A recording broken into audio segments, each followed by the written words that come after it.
laging pagmasik, ang nagkakaisa't laging sama-sama na magkakapatid.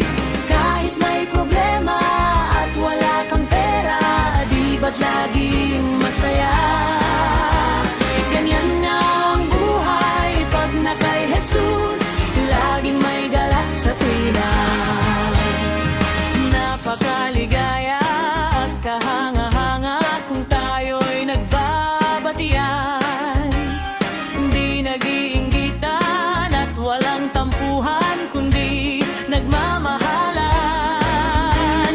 Kay sarap magpuri, kay sarap umawi sa Diyos nating Ama.